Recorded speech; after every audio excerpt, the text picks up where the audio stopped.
Hello and welcome to the Pretty Good Gaming Daily Triple, your no shit gaming news video. That's 3 news stories in one video with zero faff. I've recently been criticised for focusing too much on the negative sides of the industry, and while I don't believe that's entirely accurate, there is certainly some truth to it, since negative content thrives more than positive, and there often seems to be a lot more negativity in the world. So as a bit of a change of pace, today's lead story is all about positivity and links to The Last of Us Part 2's incredible accessibility options. I've grown tired of talking on and on and on about this game, but it comes out on Friday, and this story is just so heartwarming I had to cover it. Recently, Naughty Dog discussed the game's extensive accessibility options, which would make the game playable for more people who have different ability levels. This includes everything from colorblind and high contrast modes to aid those with visual impairments, to revolutionary text-to-speech functionality which will read on-screen information to the player, and much more. There are also more basic functions which many fully able gamers will appreciate, including fully remappable control inputs and variable text sizes. These accessibility options have had a profound impact on one disabled gamer by the name of Steve Taylor. Steve is a blind gamer with YouTube and Twitch channels where he plays various games despite his disability. Taylor has a condition known as nystagmus, which is defined by the American Optometric Association as a vision condition in which the eyes make repetitive, uncontrolled movements.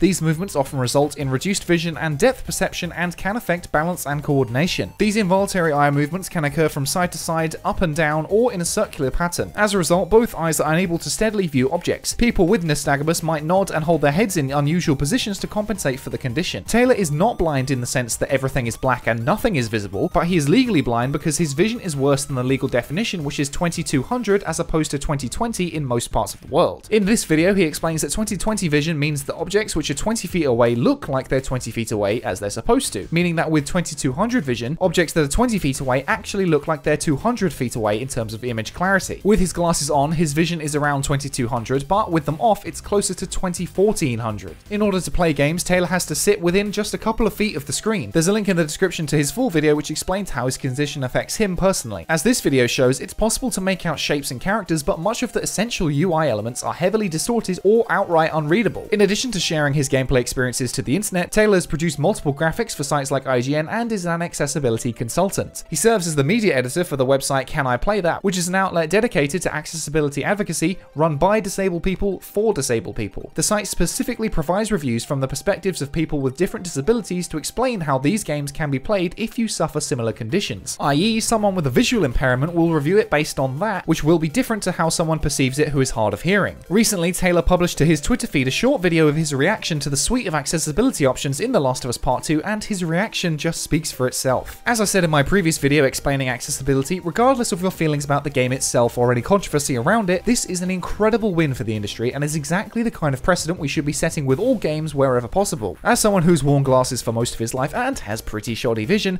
I've regularly been frustrated with text size of subtitles or UI elements, and knowing that won't be an issue for The Last of Us Part 2 is actually very important to me. It's nowhere near to the extent of Taylor's difficulties, but his reaction is so powerful, and I can only hope that more developers will follow suit with this kind of thing. Will any of these accessibility options help you, or can you think of more ways that you can help people play games more easily? Let me know down in the comments. And next up, EA has revealed its long-rumored new Star Wars game, Star Wars Squadrons. As several leaks have suggested, this will be a spaceflight simulator game in a similar vein to the Rogue Squadron, X-Wing, and TIE Fighter games. The game was officially revealed with a CG trailer which lacked any actual gameplay as usual, but showed off 2 separate squads, one with the New Republic and one with the Empire. But the trailer does focus on the TIE Interceptor ship, which is probably my favourite ship in the whole Star Wars saga, so they at least get points for that. Fortunately, gameplay is meant to be shown at EA Play on the 18th of June, which is this Thursday at 4 PM Pacific Time, 7 PM Eastern Time, and midnight on Friday in the UK. Here's hoping EA doesn't subscribe to Ubisoft's recent school of thought when it comes to gameplay, but then again, this is EA and they practically wrote the book on misleading bullshit trailers. Apparently the whole thing can be played fully in VR, which is a huge step up from the interesting but minimal VR mode in Star Wars Battlefront. The game will release later this year on the 2nd of October on PS4, Xbox One and PC via Steam, Epic Games Store and Origin with crossplay support. It will cost lower than industry standard at £34.99, which is around $44, which sounds great at first but has me worried that the campaign won't be as extensive as I'd like it to be even for an EA game. It's already open for pre-order with a bunch of cosmetic junk if there's anyone out there who still trusts EA to buy into that. Over my dead body.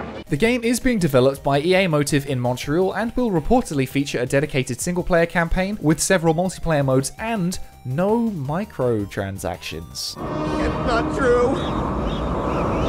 That's Impossible! There will be cosmetics and ship upgrades like shields and weapons that are apparently all earnable through actual gameplay. I'll believe that when I see it, especially since the game is cheaper than most AAA titles, so EA will just have to squirm and find some way to make even more money. In squads of 5, you and 4 team members will supposedly take part in strategic battles in iconic ships. The game is apparently set during the final days of the Empire after the end of Return of the Jedi and the fallout of the Battle of Endor, where you will switch perspectives between a New Republic pilot and one still fighting for the Empire. In terms of multiplayer, which is presumably this game's primary focus, there are fleet battles which involve your 5-ship squad taking out enemy flagships, and dogfights which sounds more like a standard team deathmatch. Creative director Ian Fraser said, "We created this game for every Star Wars fan who's ever dreamt about soaring across the galaxy in their favourite starfighter. We've been able to create a high-fidelity starfighter experience with an authentic storyline that invites Star Wars fans to explore never-before-seen corners of the galaxy in their own ship." Obviously, until we see actual gameplay, none of this really means much, but this game certainly has potential, especially if the claims that this will have no microtransactions are to be believed, but we have seen those claims made before only to have them thrown out the window shortly after launch. I just hope the single-player mode is more extensive than I fear it is and isn't just tacked on like Battlefront 2's. Battlefront 2's Starfighter gameplay was one of the highlights of that game for me, but if this Squadrons game is just that mode stripped out and then remonetized, EA will have sunk even lower than we thought they could. But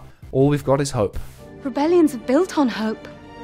And finally, AT&T, the company which owns Warner Bros. Interactive Entertainment, is looking to sell its gaming division. That means that studios like Rocksteady, Monolith, TT Games, and NetherRealm are all up for grabs. Companies buy and sell assets all the time, but the potential issue with this one is that the vultures are already starting to circle. EA, Take-Two, and Activision Blizzard are eyeing up the division for purchase. This would mean gaming IPs like Batman, Harry Potter, Mortal Kombat, and even the adorably innocent LEGO games could fall into the hands of some of the greediest publishers around. Warner Bros. Has been behaving like the annoying younger brother of these companies for years already, stuffing many of their games full of microtransactions but without the same levels of commercial success. It's not certain if any of these will get their filthy mitts on these franchises yet, and the sale may not even go through, but a world where Activision owns Batman is not something anyone wants to see. Who would you like to see pick up Warner Bros. Interactive Entertainment? I've got no ideas, let me know in the comments. And that's it for today. If you enjoyed this no shit format, go ahead and give the video a like to give it a boost, hit subscribe and the bell if you want to stay up to date on all future installments, toss a coin to your YouTuber over at patreon.com/prettygoodgaming. That's all for today. I've been Henry Cooper. Bye for now.